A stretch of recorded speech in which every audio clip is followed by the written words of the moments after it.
Muy buenas a todos. El día de hoy vamos a realizar una corta introducción a la biología celular, una de las materias básicas de la medicina. Mi nombre es Francisco Ramírez, estudiante de medicina de Colombia. Y empecemos. Entonces, podemos empezar con la definición de la biología. Bio significa vida y logía, estudio. Entonces se define como el tratado, estudio o ciencia que se encarga de analizar todos los procesos de los organismos vivos, en este caso específicamente de las células eucariotas que corresponden a el ser humano, las cuales se consideran la unidad funcional de este. Entonces, ¿qué es la célula? Que es el tema principal del que hablaremos hoy.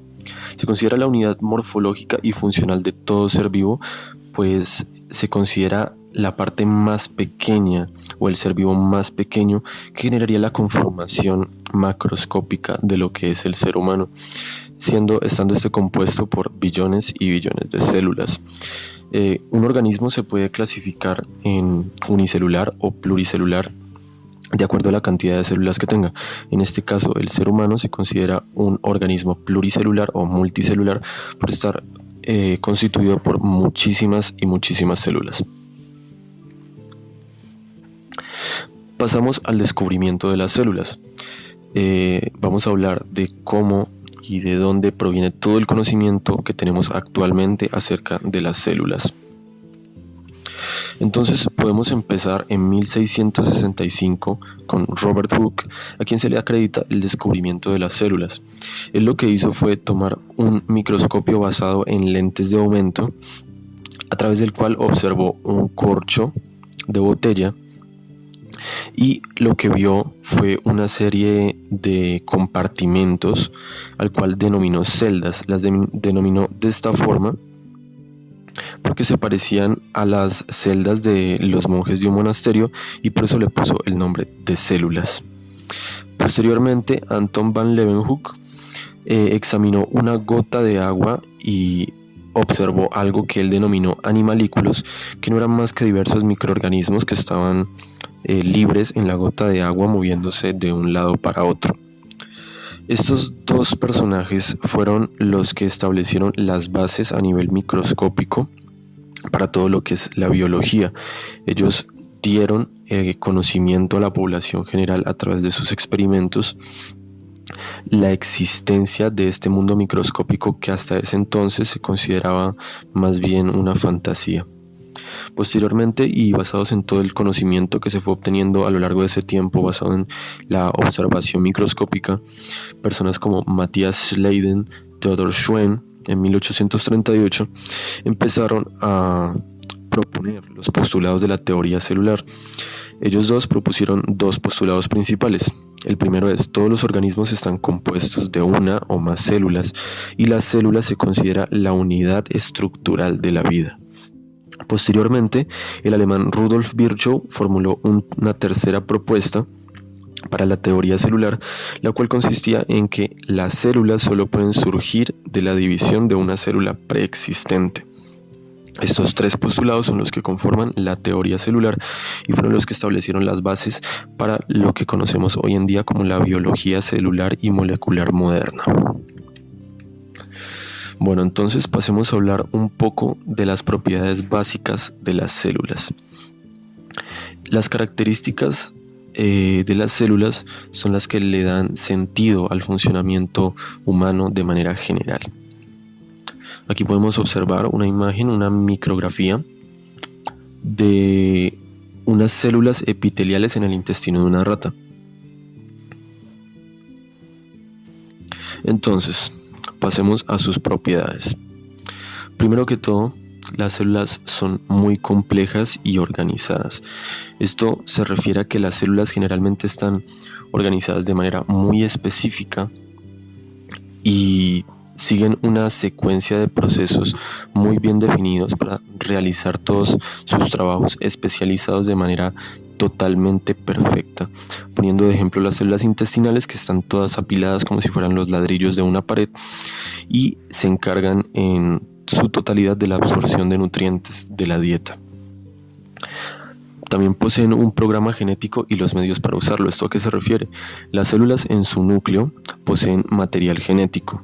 Este material genético sirve como base de datos o como planos para que las células puedan tomar esa información y realizar todas las actividades que hace a través de toda esa información que tiene allí guardada, toda la síntesis de productos, las reacciones químicas que ocurren dentro de la célula, se dan basados en los planes del código genético que tienen todas las células en su núcleo. También son capaces de producir más de ellas mismas. Las células se reproducen a través de un proceso que se llama mitosis, del cual hablaremos y detallaremos más adelante en clases posteriores, mediante el cual básicamente lo que pasa es que una célula preexistente produce una célula idéntica mediante la división de igual tamaño y totalmente igual a la célula preexistente. Esto es necesario, pues las células están bajo un continuo recambio.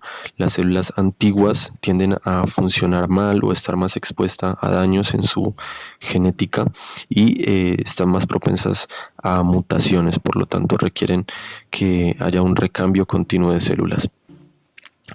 Obtienen y utilizan energía. En el caso de los seres humanos, las células tienen la capacidad de ingresar glucosa dentro de sí mismas y convertir esa glucosa en la moneda energética del cuerpo humano, el cual es el ATP, el adenosín trifosfato.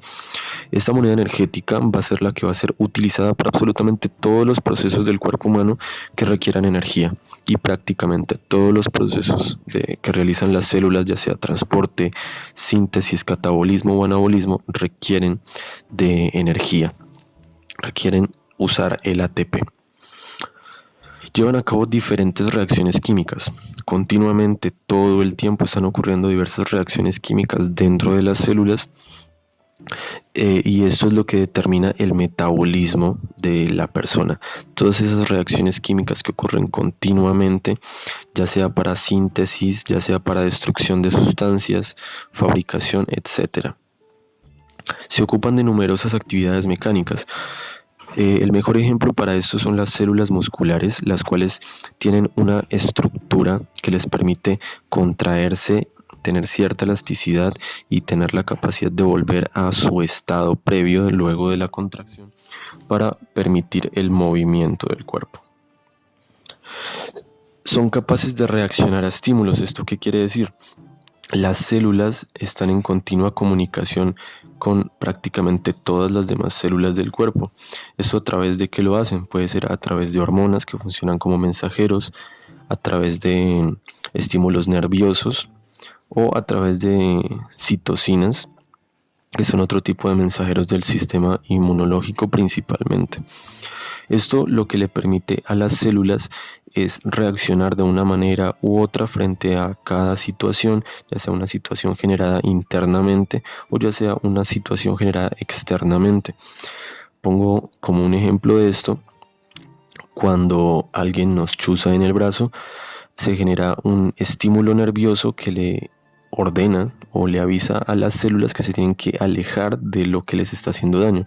Por eso tenemos esa reacción prácticamente automática de quitar la mano cuando alguien nos chuza con un alfiler. Eso lo que lleva a la contracción instantánea por reflejo del grupo muscular que le permite al cuerpo alejarse de lo que le está haciendo daño. También son capaces de autorregularse. ¿Esto qué quiere decir? Las células constantemente están expuestas a daños, ya sean internos o externos, que pueden llevar a que se deteriore su función o se generen mutaciones a nivel de su código genético, y esto pudiendo incluso generar células cancerígenas que podrían destruir todo el cuerpo en su totalidad.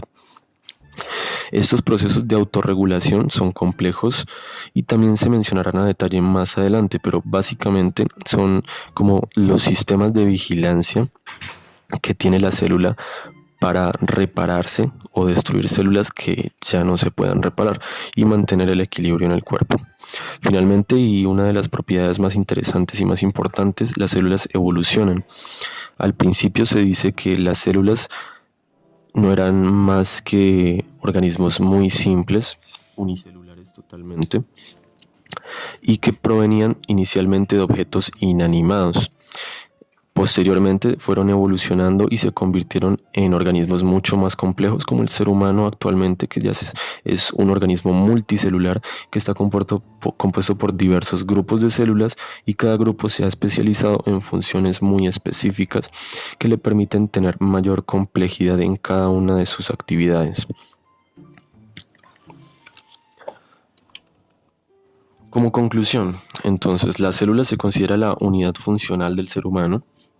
Todas las microfunciones que son llevadas a cabo por cada célula de manera individual son las que determinan las macrofunciones del ser humano, como el intercambio gaseoso de una sola célula en el pulmón, de un solo neumocito, que es la célula del pulmón, genera todo el proceso de la respiración cuando es realizado por un grupo de células en los pulmones. Entender todos estos procesos de manera integral nos va a ser más fácil y nos permitirá entender de manera más completa los conocimientos que serán adquiridos, por ejemplo, en la carrera de medicina o en otras carreras relacionadas con salud, pues se deben entender los procesos fisiológicos que determinan normalidad y los procesos patológicos que determinan enfermedad, pues cada uno de los síntomas o alteraciones en el cuerpo, desde un mareo hasta un dolor en el corazón, todos ocurren por cambios que inicialmente empiezan en una sola célula y se van expandiendo y expandiendo y van ocurriendo de manera progresiva en muchas más células hasta que generan un síntoma como tal o una alteración más grave que pueda ser incluso visible. Finalmente, aquí está una revisión para la autoevaluación con 3 preguntas que les va a permitir saber si entendieron lo más importante de esta exposición o no. Y eso es todo, muchas gracias. Cualquier pregunta, déjenlas en los comentarios.